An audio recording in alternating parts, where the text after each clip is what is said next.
Welcome everyone to the very first episode of River City Vibe. I'm Dr. Kimeka Campbell, and I'm here with one of my great friends in the region, Elyse Irvis. Hey everybody. Hey everybody. How's everything going?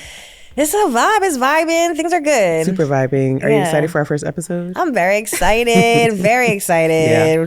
Who knows where this will all lead to, but we definitely have some things to talk about. Yes, we do. And that's I guess we should start by telling everybody what the show's about. Yeah. So, it's really what the tag is. It's culture, commerce, conversation. And we believe that Harrisburg has so much to offer. All three. Of all three. So we want to get into some topics today. This show format's going to be evolving, of course. So this first one is going to feel more like a grounding episode, and then we'll go from there. So why are you excited about doing the show? You know, I'm all things culture. As a small business owner, as a downtown resident, I think that Harrisburg has gone through so many evolutions of what culture is, what culture looks like, you know, from Absolutely. The restaurants on the hill to the parks and the trails. And I'm just excited to lead with that, lean into that. And right now we're ripe for investment. Yeah. We can't leave out the business. We can't leave out the opportunities. And I think those are things that are just still so much of an undercurrent, whereas they should be the things that we're parading around on Front Street. Absolutely right. Agreed. There's so much to Harrisburg that I think still seems to sit under the surface. Yeah. Right. And even though that's what I experience the most in the city. So I'm always like, why is this still a well-kept secret? Why are some of these things, right? It's still a well-kept secret. So I think that's what we get to uncover on this show and really show the vibe of the River City. Yes. So, so the other thing that I want to encourage viewers when they see us on the different outlets that we will be on is to talk about what we should cover on the show. And you can hashtag myHBG, and let us know what we should talk about on the show. We can pull those topics up and really be current with what everyone wants to see as well. So I want to take a little moment to start talking about something that's been big on everybody's minds in the last few weeks, and that is revitalizing downtown Harrisburg. Oh my goodness. There's been a lot to talk about with revitalizing downtown Harrisburg. The Harristown Redevelopment or Development Corporation brought in ULI, the Urban Land Institute folks, to do a technical assistance panel. Penn Live, we just experienced Penn Live and Real Clear PA did a forum at Harrisburg University, brought in some folks from Lancaster. There was also a panel by some of our elected officials in May about revitalizing downtown. So we have had several forums that are focusing on downtown. Why do you think that is? Why is now the push to revitalize downtown? Why do you think that is? First, I want to say that, you know, not only did we have conversations about it, they invested it. You mentioned the technical assistance, the ULI. At that event, Ryan Unger also mentioned the investments they made into a study a year or two ago about making Harrisburg a destination. That was Destination Harrisburg. We also participated in that. We were in those rooms, and they paid for that. Yes. Yes. They invested money into studies on studies, and that to me is indicative of something coming, right? Absolutely. Something on the horizon, and what I think about it is we've clearly checked all the boxes on discussing what is. Yeah. What is the current situation? Mm-hmm. What are the current feelings? Who are the current players, stakeholders? But what we seem to not have gotten to yet, for some reason, is that what's next part of the conversation. Yeah. And I hope we can get into that here in this conversation. What's next? Absolutely. Here on the vibe to not just like get people excited and mobilized, but to start moving like in action. Mm-hmm. There's there's no better time than right now, right? When things are low, when the economy is crashing, that is when real entrepreneurs, real innovators, that's when we thrive. Absolutely right. Now's the time. Now is the time. Absolutely right. And I think one of the things that I heard in these conversations, all of them, is that this is just the beginning. This is just the beginning. And I want to reposition that. I really want to say that we are not in the beginning of anything. We have been working so long and so hard to, with all of our entities, with every level of government, right? Especially folks between 18 and 50 who are in the city and around the region, have been working so hard to bring these ideas to the forefront, to talk about revitalization from a creative standpoint. We know where the money resides. We know who has the money, but we also know who has the creativity and the forward thinking and the futuristic ideas about what this place could look like, right? One of the things when you talked about something's coming that reminds me of 3rd Street. 10 years ago, 3rd Street didn't look anything like it does now. And there was also a commission and a plan done for 3rd Street in order to figure out how that was going to look in 10 years. So I anticipate that 10 years from now, 2nd Street and downtown and Strawberry Square and all these places are going to look super different because of the work that is going on now. However, I want us to think about the creative economy. We've been talking a lot about that. I think we're going to be throwing around some ideas for like an event to do with that. And I also want us to think about that 18 to 50 demographic that reside in the city of Harrisburg, that live here. 18-year-olds to 50-year-olds. 18-year-olds to 50-year-olds. That's 44% of the city are 18-year-old to 50-year-olds. Almost half. That's almost half. And that's an important number because that is in 18 to 50 is spanning a couple generations. Like there's some generations represented there, but they are all primed for basically what is going to happen with the city over the next decade. Like these are the people that are going to be here. In addition to the people who come into work. We're not even talking yet about the people who come into work in Harrisburg. We're just talking about the residents. 44% of those folks are between the ages of 18 and 50. And that is a really great demographic to develop, right? To develop for 18-year-olds, can learn from the 50-year-olds, ostensibly folks are in different jobs and are working and are pushing the local economy. They're entrepreneurs, solopreneurs, hustlepreneurs, all the words that we use for that. I liked what Gloria Ritter said the other day at the Penn Live one. She talked about the bustling economy of 13th Street. We never hear that about 13th and Derry. We never talk about the bustling economy that's happening there and how to connect that to this downtown piece and how to look at the city in this holistic view. We rarely hear that. And I was very happy to hear her voice talking about some of those things. But also, and I think somebody asked a question, I don't know who it was. The panel was, older. And if we're talking about a city that's 18 to 50, how does that factor in?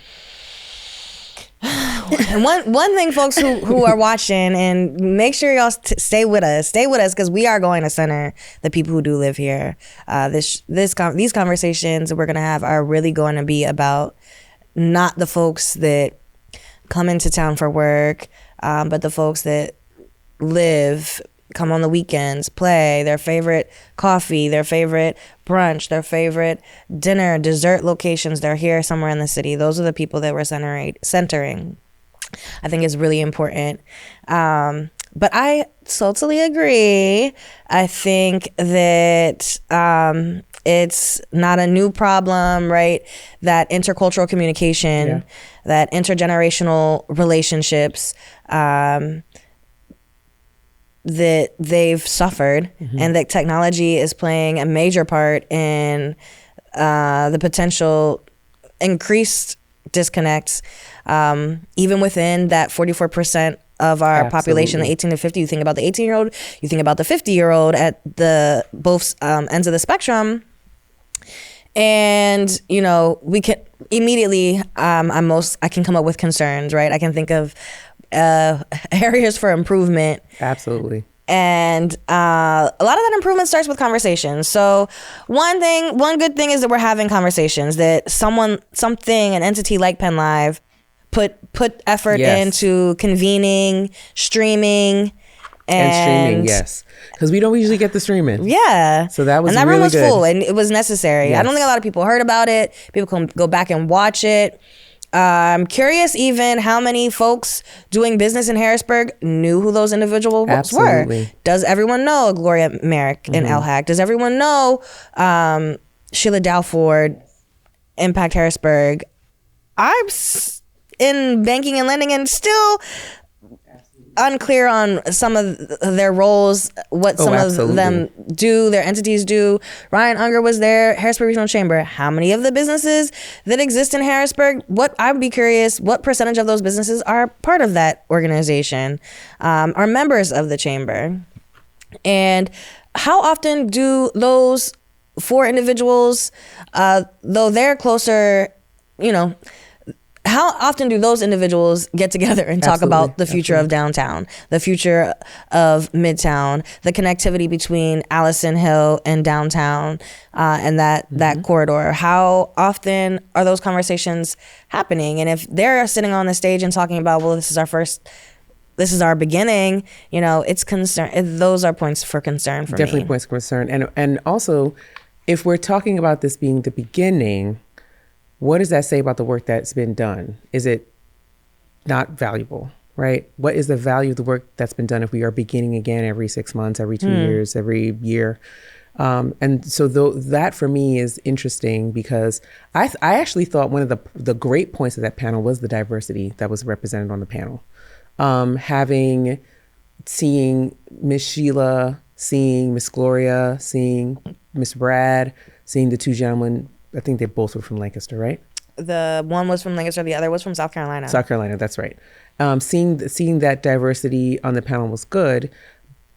In addition to that, I think it properly represents Harrisburg. I will say that we did need a little diversity of bringing in some younger voices, but I thought that was a good step, at least recognizing that this is what the city is made up of: Hispanic, Black and brown, white, white/Caucasian, whatever we want to use, but that is the makeup of the city. So I thought that was really good. And then I also thought this conversation about what they did in Lancaster. Oh, what did they do to revive Lancaster's downtown? This is a good conversation to have, I think. But what is, again, that value? What is the value of comparing Lancaster to Harrisburg? I'd love to hear your perspective on that. I moved back to Harrisburg as an adult in 2017. And at the time, my employer was headquartered in Lancaster. So I was making regular trips to Lancaster at that time. And I've saying that to say I've experienced Lancaster from as on the job, but also evenings, nightlife, going out there, having friends there now. I think what does stick out as a sore thumb is the connectivity between creativepreneurs. Yeah. Amongst creatives. There is a thriving, pulsating culture of open mics and poets. Truly is. And independent film and music and theater, everything, improv. I mean, it's just. And you even see that, how does that look in spaces outside of the creatives? I don't know if it's their commissioners or council persons, but they elect there's a title that they give to a poet of the year type of thing. There are ways. Yeah, they have a poet laureate. Yeah, laureate. That's the they certainly term. do. Yeah. That was my first time ever hearing of something like that, right? And seeing what that does for the commerce, right? We can never forget how culture and commerce go together, right? Culture is value. There is value in culture. So much so we need to always add a dollar amount to it, right? Thinking that creatives will just come and do things because they like to do it, because they're good at it. No, that's not fair. That is not the return on investment. That's not how you'll get a return on investment. Yeah. On the people, right? On our social capital. And I think people don't think social capital is as important as other kinds of capital. And I think that is at the heart of what you just said. Like, It'll be our downfall. It will be our downfall if people don't invest in the arts. They don't invest, and I shouldn't say don't. I think they invest in the arts as a means to an end to some other kind of capital, not in and of itself, right? They're investing in the arts because it's going to make a bank look good. They're investing in the arts because it's going to make this landscape architecture firm, feel like they're embedded in the community, not because the arts themselves are important, which they are, right? So it's these kinds of things, or that it's an economy driver all on its own. That's the other part. Mm-hmm. So I'm interested in kind of seeing how that goes. One other point too that I wanted to make sure we covered was in 2018, ULI was here before, and it was this focus on bridging Midtown and downtown, which I remember, I didn't go to that session, but I remember hearing about it. And I remember hearing about people being very leery of this 3rd Street development project because they're like, it's gentrification.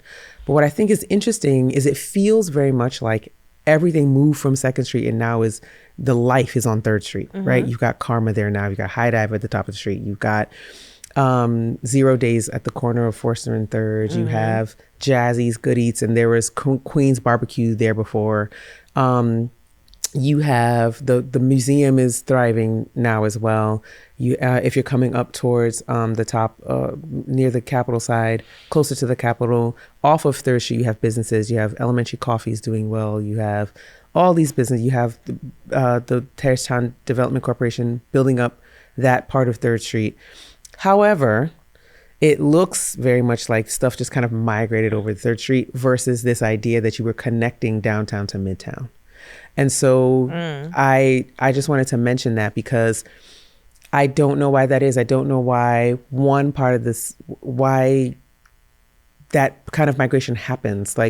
Why is it that more parts of the city can't thrive at the same time?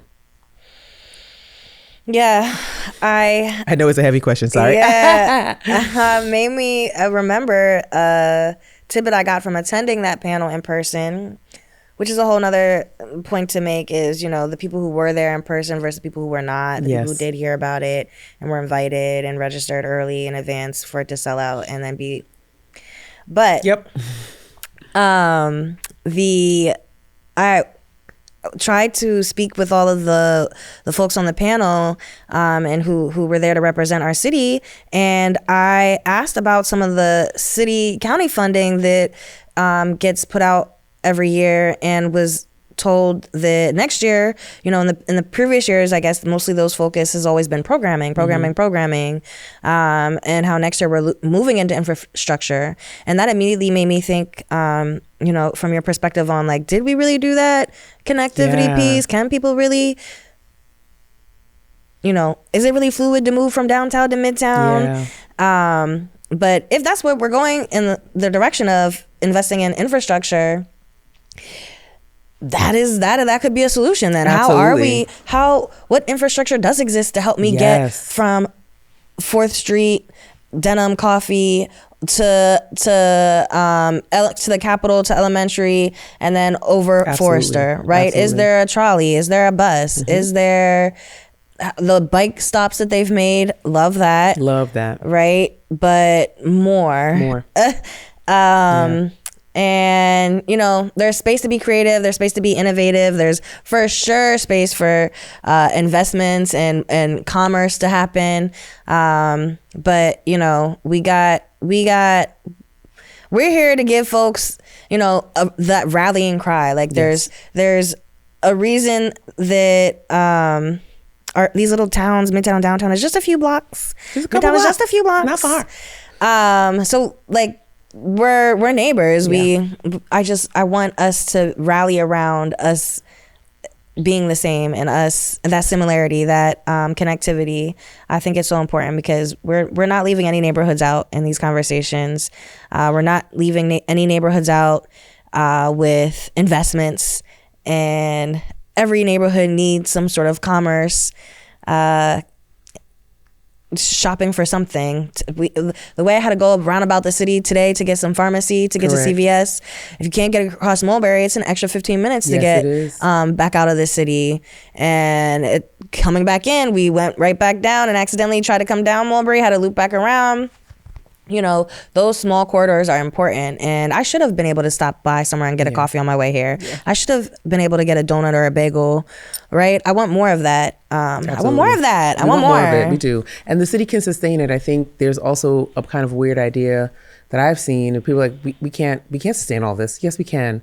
Yes, we can. So let's talk future, right? Let's talk two things that I want to tease out of this conversation are from all the stuff that you heard at both of the forums that we participated in the last couple of weeks. What do you think is actually doable in the next 6 to 12 months for us to start on this progress, this train start begin again, or in my estimation, keep it going for the progress that we want to see in revitalizing different parts of Harrisburg, particularly downtown in this instance? Yeah, great question.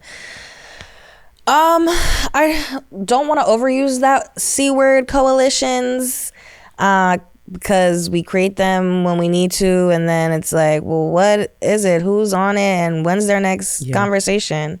But that's like the easiest thing to do, to be like, hey, us 5, every first Monday of the month, 8 a.m. coffee. Yeah, that is so doable. It's very doable. And also changing up those configurations, like making sure that whatever 5 it is, you're including people that you may not necessarily always interact with, right?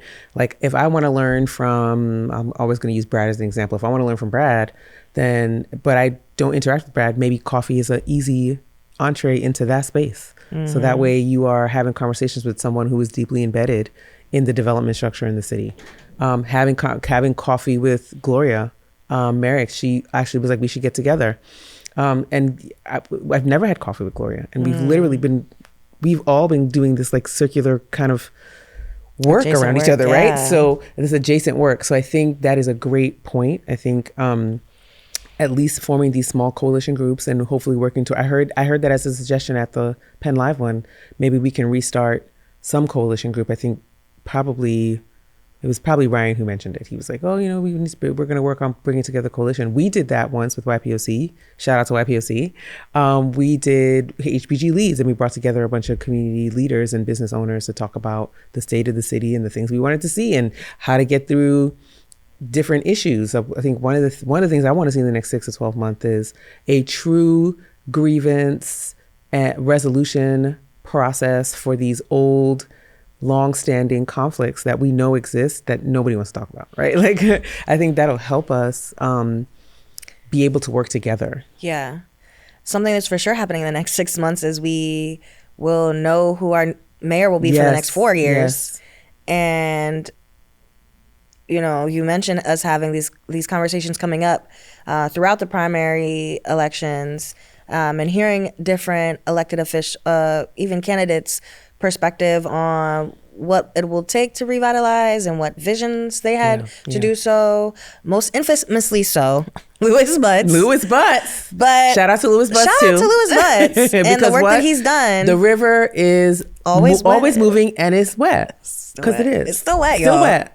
The river's still wet. River City. But like, let hopefully these conversations, more than years past, empower and not enraged, but that similar heightened level of feelings to when we go through these debates. Seasons are coming back soon. They are coming up. As school is starting, and now we have more real questions to ask, right? I think some of those forums, we don't get to hear enough from the audience, which might have been one of my issues with the Penn Live conversation. Was it wasn't really a conversation with the community. It was more so putting these folks on a stage. Yeah. It wasn't a forum. It wasn't that. Forum. But we need the forum part. We need community members. We need neighbors, elders, seniors, 18-year-olds, just high school, senior, we need parents.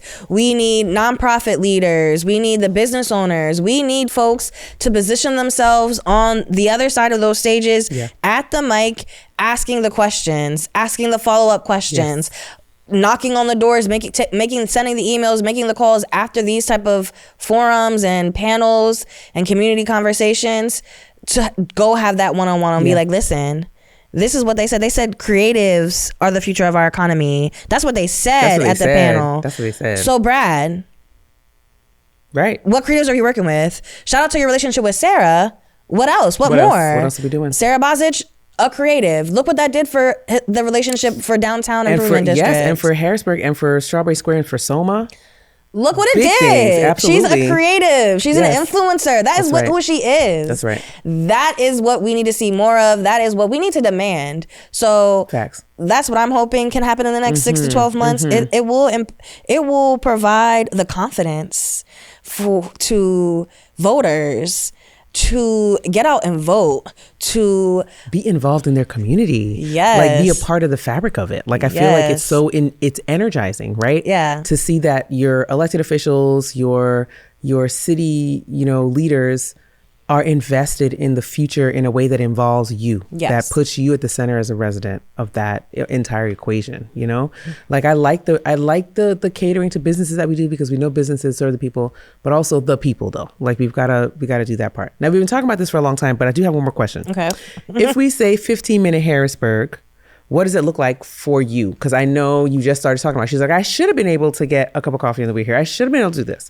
So if you're anywhere in the city and you need to, you are living your life and doing your things, what is most important to you to be within 15 minutes of where you are?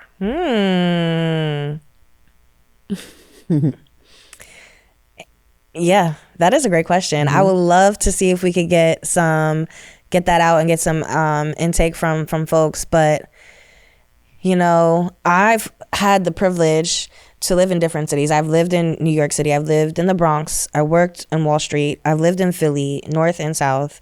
I've lived out of the country, Maryland. And so, and every other place, I can walk 5 to 10 minutes to transportation. Yes. And get somewhere else within my city, right? I happen to live downtown in that radius of Amtrak, but and I love that about Amtrak. I love that I can get to Lancaster and on a $15 budget, $30 budget, and it's right there. But $24 and you can get to Lancaster and back. Yeah.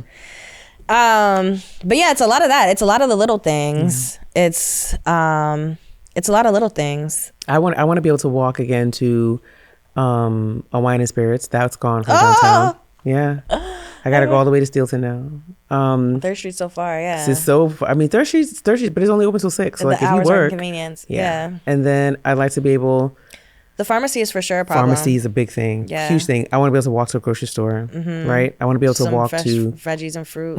I can pretty much walk to a medical clinic. I can walk to the eye doctor. The hospital's across the street from me, but I like a primary care walking distance. That'd be great. These kinds of things that I think would help with City Thrive. Like I want to be able to walk within 0.25 miles to 0.75 miles to most of these things. I want to be able to walk. I can walk to most of my favorite restaurants because I live right off 2nd Street. So that's easy. I can walk to the river. But I want people across town to be able to get to the river fast if they want to, right?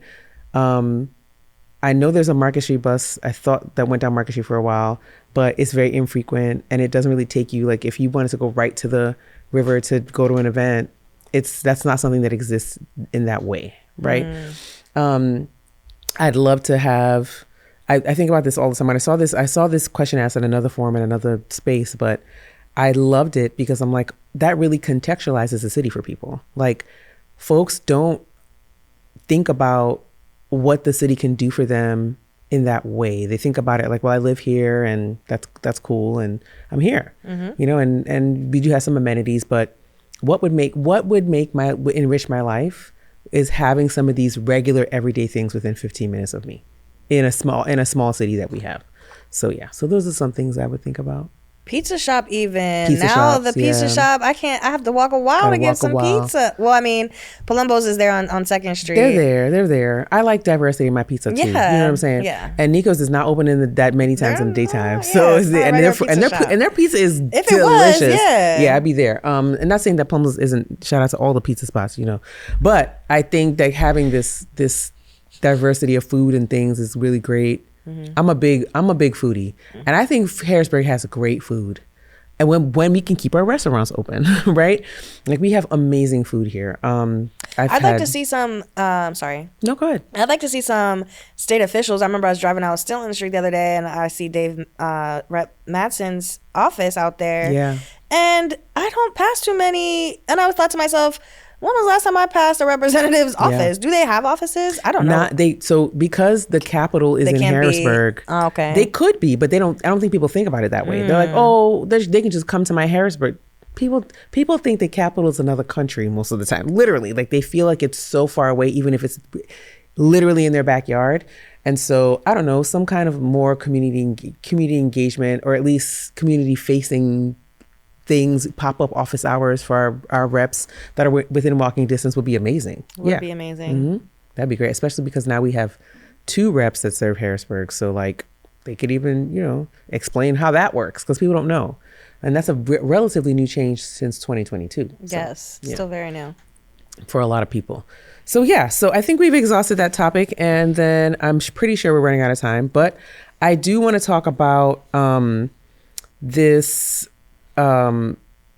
idea about the types of projects we've done in the past. So I love talking a little bit about the history, River City history, and the types of projects we've tried before. So one day I was walking down this river, walking the dogs, me and Basia, and I read this placard, and it's like, coming soon to Harrisburg, Corridor 1. And it's going to be a commuter rail that connects the West Shore to the East Shore. I was like, that's amazing. So I go look it up. And it was a bajillion million years ago, but there's been iterations after that were stalled. So interesting. Very interesting. And that would provide such an ease of passage. One thing I hear about so many folks who are coming into the city is that they wish it was an easier, parking's terrible. Yeah. We all know parking's terrible. This is not a surprise. But what is the alternative? There isn't really one, right? You can take a lift into the city. The bus system doesn't really do a thing. So this commuter rail was proposed to do that. So Cumberland Valley Railroad Bridge, the long concrete arches beside the active railroad bridge, opened in 1916-17. It's unused today, and it's like trees and grass are just growing on this bridge. The rail was studied for decades as Corridor 1, connecting the Capital Railroad's corridor, Harrisburg, Lancaster, with earlier concepts to Carlisle, too. Because the metropolitan statistical area is Harrisburg, Carlisle. So it was easy to include that in. In 2005, Cumberland County asked to stop the project at Harrisburg. So they didn't want this to go to the West Shore. The Carlisle West Shore leg was dropped. The segment would have needed freight lines and heavier engineering. And then finally in 2011, sponsors said not enough political will or funding was kind of invested in the project, and it was permanently paused. And I think this matters from a historical perspective because we have tried big mobility and revitalization moves before for the city and the region. And Harrisburg is at the nexus of a lot of those things, but it seems like it's a difficult lift to get other folks invested in why it's important to invest in Harrisburg, right? In a way that benefits everyone. So we need a mayoral coalition. When was the last time the mayors and commissioners? Commissioner coalition too. Yes. And the mayors, the 17 municipalities in Cumberland County didn't want this, and so they were like, no, we don't want this.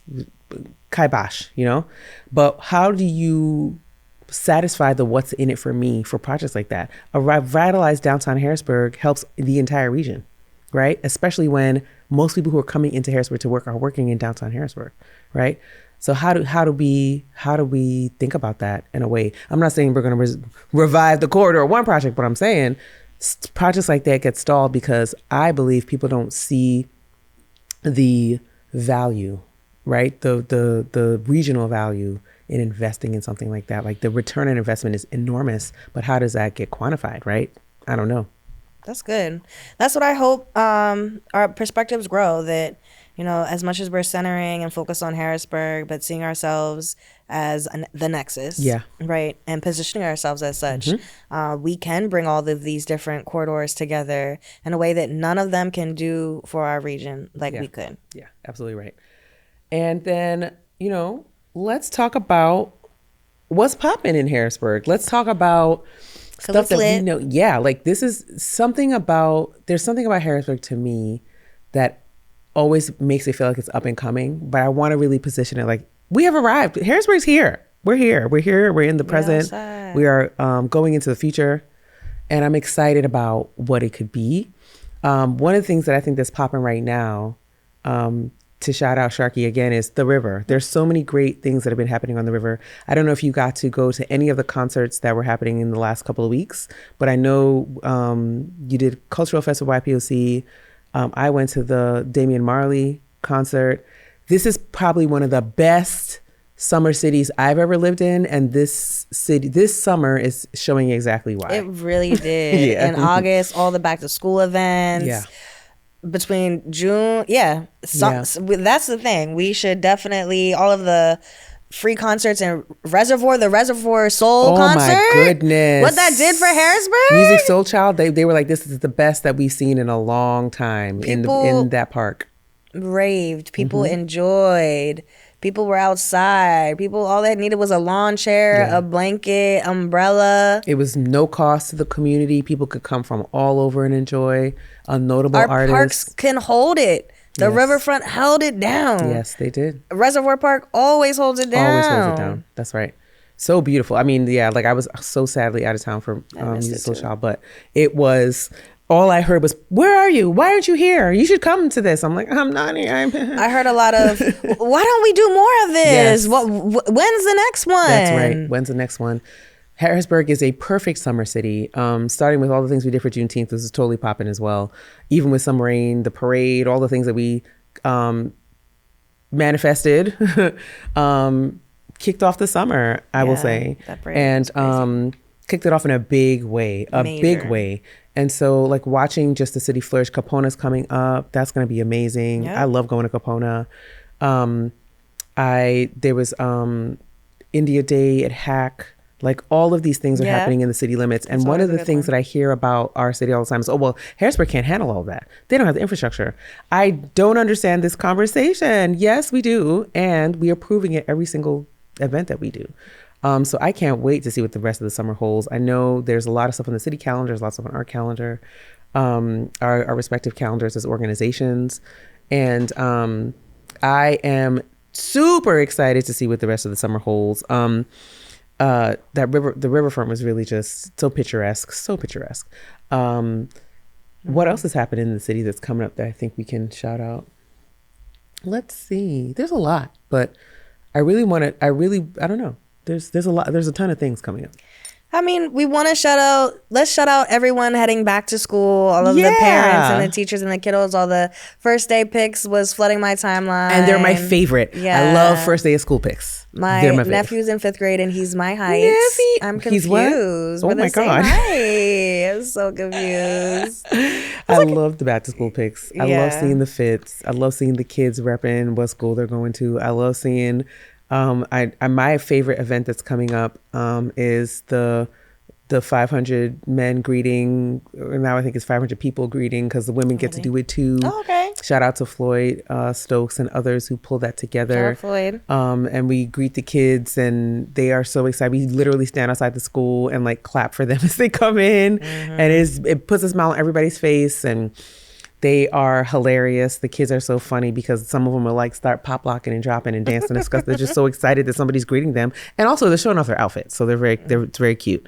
I think I did Foos last year and Rollin' one year, another year. But yeah, it's really just a great nice little feel good, and the kids feel good, and it leaves them a lasting impression, I think, and I love that. So yeah, let's keep that motion going, those feelings. Everyone from the Cross Guards to all the nonprofits that hosted the supply gatherings. I know the Rock Church hosted a really big one last weekend. Did. Carla Hill hosted a youth entrepreneur event over this past weekend. Yes. And shout out to Carla too, doing such amazing work in the city and has been for over a decade, and watching how all her work is flourishing also is pretty amazing. Yep, and the final ones will be this last weekend in August coming up. Yes. And yeah, let's let's all be mindful of our future generation, starting that next chapter. Yeah. Everyone in your life that's around a school-age kid, show some love. Get them Absolutely. excited. Absolutely. Get them motivated. Get them pensive, thinking about going to school isn't just to go to school, something to do for the kids. No, it's way more than that, and the community should be excited about that. And I'd love to see more of how we integrate our kids into the fabric of the community as far as like what the future of Harrisburg looks like too, Yes, right? yes. I think that's going to be important for developing our school district. People have a lot of critiques about our school district, but there's some really bright and beautiful minds there that I think we really should be able to start showing them, hey, this is your future too, right? And what does that look like? Yes. Another thing that I'm excited to keep talking about is shout out to Sherry, the executive director of the Broad Street Market. And she has some great ideas that are going to be coming up that we hope to work with her on for the market and making sure that we really utilize that space. She's excited about utilizing the space in new and different ways. And so am I. So I can't wait to see the work that she does there. I heard she hit her 90-day mark. She did. Congratulations to you. Yeah. Congratulations to Sherry and everything she's doing. And just, I'm excited to see these really important entities in the city, how they continue to grow and develop. That, faces change, people come, people go. But I think one of the things that we should be doing is utilizing the time we have with the people that are coming. Like, I keep calling her name, but Sherry's a wealth of experience when it comes to hospitality and tourism and all these different things, and how she's been positioning the market and connecting with different markets across the country to see how to really push our market into this future way of understanding and being in our city. I'm excited about it, and I think it's going to really, another thing that's happening on 3rd Street, but I'm really excited about that. Brad mentioned 2 businesses opening in the Soma district. What was the one? The Plant Witch? The Plant Witch. I'm excited about Plant Witch. Yeah. Yes. Crystals and plants, I believe. And next to Found is an elixir. Yes. A non-alcoholic bar. Yeah. Yep. So that's going to be interesting. Yes. I'm excited about that. Yeah. And there's just a lot of opportunity, a lot of growth. There's stuff. Shout out to Justin Coleman and Men in the Kitchen, who I think have been there for a year. Wow. So this is great. Yeah. We have so much coming and planting. I can't wait to see. There's so many buildings for sale on 2nd Street. There's a lot of restaurants for sale. Go ahead and sell them, guys, and bring the price down. Shout out also to Justin Browning. Justin Browning and JB loves your ass, and he now has Sawyer's. He's managing Sawyer's. He has I always forget the name of that one, Nocturnal. And he's going to be opening the Capital City Music Hall in the fall. Yes. So, and it's going to seat 800 people. It's going to hold 800 to 1,000 people. Excited about that. Like, these kinds of developments are going to really kickstart and push our development into high gear. And if folks are smart, you will grab onto these. What's the saying? And to the tail, their coattails. The coattails. Absolutely, yes. Because listen, it's a strategic move to follow the money. If these businesses are opening, it's a good time to open too, right? Facts. Let's start that business, y'all. Start your business. Don't be afraid to be an entrepreneur. You have support. We have Black with Elyse. We have Culture and Commerce Co-working. We have Young Professionals of Color. We have Harrisburg Young Professionals. We have the Harrisburg Regional Chamber. I could go down the list with all the resources for business owners. CIE. And CIE, yes, the Center of Innovation and Entrepreneurship. Innovation and Entrepreneurship out of Harrisburg University. So you have all of these resources. This is shout out to business owners. Start that business. Period. Well, I think we are well over time, but that's okay because I think this is a good start. I am excited for us to continue this journey. We are excited to be here with you. Welcome to congratulations, Elyse, on us completing our first episode of River City Vibe. Congrats to you. Thank you. And we'll see you soon. And we are looking forward to having voices on the show and doing this work of implanting of entering into the historical record how amazing Harrisburg already is. So I'm excited about that. Yeah, y'all. Stay tuned. Stay with us. And we'll see you soon. See you soon. Have a great day, evening, wherever you are watching this. Drop us a line. Let us know what you thought. And we'll talk to you soon. River City Vibe is a people-first look at Harrisburg, neighborhood by neighborhood and block by block. We're here to showcase what's working, what's changing, and what's next.